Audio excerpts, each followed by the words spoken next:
राज्यात अभियांत्रिकीच्या 14.5 लाख विद्यार्थ्यांना पारंपरिक विद्यापीठांवर अवलंबून राहावं लागतंय। त्यातच विविध अभ्यासक्रमांच्या परीक्षा आणि निकालात होणारे घोळ तर नित्याचेच।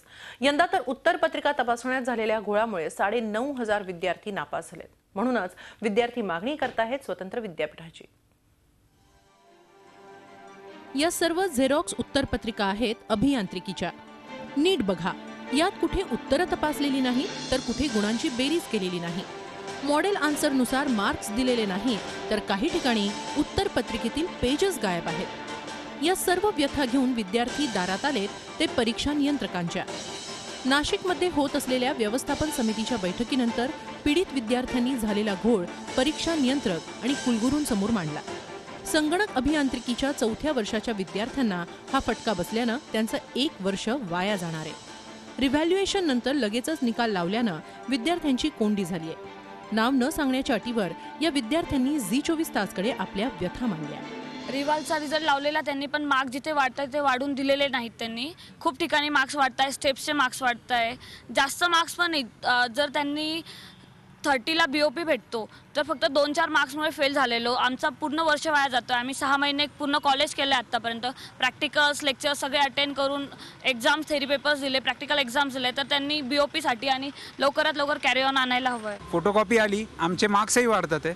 काय फोटोकॉपीमध्ये तर असे आढळून आलं की क्वेश्चन चेक नाही आहे आणि आम्ही ते लगेच रिव्हॅलला भरलं। रिव्हॅलमध्ये उद्या पेपर आहे तर आदल्या दिवशी या लोकांनी रिझल्ट लावला आणि त्याच्यात सगळ्या पोरांचे नो चेंज आले। जवळपास 1 ते 2% पोरांचे असे होते की ते चेंज झाले मार्क्स, पण ऑल्टरनेटली आम्ही आमचे आन्सर शीट्स बघितले तर त्याच्यात मार्क्सच इन्क्रीज झाले नाही। परीक्षा नियंत्रकांनी या सर्व विद्यार्थ्यांचे दावे साफ चुकीचे असल्याचे सांगत विद्यार्थ्यांना हाकलून लावलं। मात्र कुलगुरूंनी सहानुभूती दर्शवत या सर्व विद्यार्थ्यांच्या उत्तरपत्रिका पुन्हा तपासण्याचे आदेश दिले।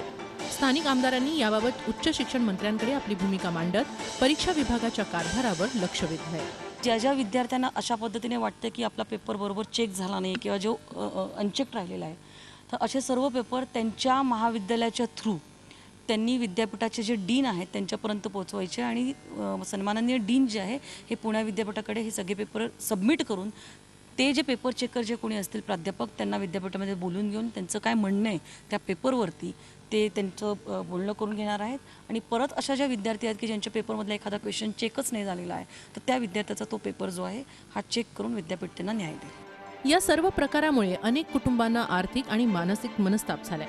व्हॉट्सअपवर पेपर फुटणं आणि त्यानंतर अशा चुका होत असल्यानं स्वतंत्र विद्यापीठाबाबत गंभीरतेनं विचार करण्याची गरज आहे। अन्यथा अशा कारभारामुळे अनेक मुलांचं करिअर उद्ध्वस्त होण्याची भीती आहे। योगेश खरेसह bureau report, Zee media, Nashik. Zee 24 तास रहा एक पाऊल पुढे।